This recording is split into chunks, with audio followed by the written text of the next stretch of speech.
Hello বন্ধুরা, কেমন আছো তোমরা? আমি ভালো আছি। তোমরা জানাবে কেমন আছো। হ্যাঁ, সবার শরীর তো সবসময় ভালো থাকে না, তাই না? তো সবাই সবার খেয়াল নিয়ে চলতে হয়, খেয়াল রাখতে হয়। তার জন্যই আমিও তোমাদের খবর নিচ্ছি সবাই কেমন আছো। আর এদিকে আজকের একটা আইটেম আমি বানাতে যাচ্ছি, চলো আইটেমটাও তোমরা দেখতে থাকো, আমার পাশে থাকো, তোমরাও দেখতে থাকো। তোমাদেরকে নিয়েই আমি আজকে সবজিটা বানাতে যাচ্ছি। প্রথমে আমি বাজার থেকে কিনে আনা মাছগুলো আর মাছের মাথাগুলো সুন্দর করে ভেজে নিয়েছিলাম। আর যাই হোক, আজকে মাছের মাথা দিয়ে রেসিপিটা হচ্ছে, তার জন্য মাছের মাথাগুলোই তোমাদেরকে দেখানো হলো।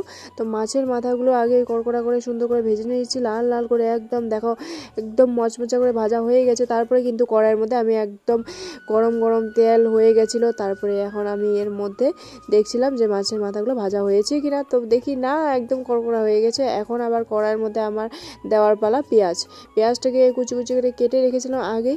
তারপরে কিন্তু এখন আমি কড়াইতে দিয়ে একদম লাল লাল করে ভাজার চেষ্টা করছিলাম, কিন্তু গ্যাসটা একটু প্রবলেম করছে, তার জন্য মানে স্টিম উঠছে না, তার জন্য কিন্তু লাল লাল হচ্ছিল না। তো যাই হোক, আমি জানি এটা লাল হয়ে যাবে, আর বেশিক্ষণ দরকার নেই। তো আলুটা দিয়ে ভাজবো যখন, তখন লাল লাল হয়ে যাবে। আর পুড়িয়ে ফেললে কিন্তু মানে বেশি খারাপ হয়ে যাবে, তার জন্য তরকারি সেন্টটাই নষ্ট করবে। তার জন্য আমি ভাবলাম যে না, আলুটা দিয়ে দিই। আলুটা ভাজা হয়ে যাওয়ার পরে যখন লাল লাল হয়ে গেল আলুটা, তখন কিন্তু এর মধ্যে ধুয়ে রাখা ভোগ চাল ছিল, ওটাকে কিন্তু এখানে দিয়ে ভাজাভাজি করছিলাম। অনেকেই আছে যারা আগে এইগুলো সব ভাজাভাজি করে উঠে মানে নেয়, তারপরে কিন্তু আবার এখানে মশলাটা আগে এক্সট্রা করে তেলের মধ্যে ভাজার, তারপরে কিন্তু এইসব ব্যবহার করে। তো আমি আগে আজকে কি করলাম, এইসব দিয়ে ভাজাভাজি করে, আমার একটু তাড়াহুড়ো ছিল বলে আমি তারপরে কিন্তু মশলাটা ব্যবহার করলাম। আগে ভাজাভাজি করার পরে ওইসব, তারপরে মশলাটা দিয়ে দিয়েছি।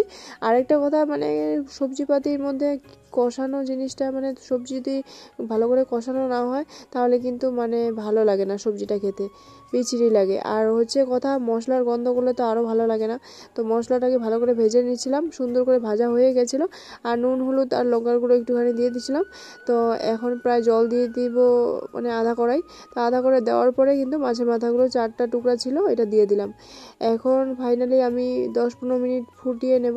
তো ফুটিয়ে নেওয়ার পরে কিন্তু আমার তরকারিটা পুরোপুরি একদম রেডি। আশা করছি আজকের ভিডিওটা তোমাদেরকে ভালো লাগবে। আজকে যেটা আমার ভিডিও, এটা হচ্ছে ভোগ চাল দিয়ে মাছের মাথা দিয়ে মুড়ি ঘন্ট। তো কেমন লাগলো অবশ্যই জানিও।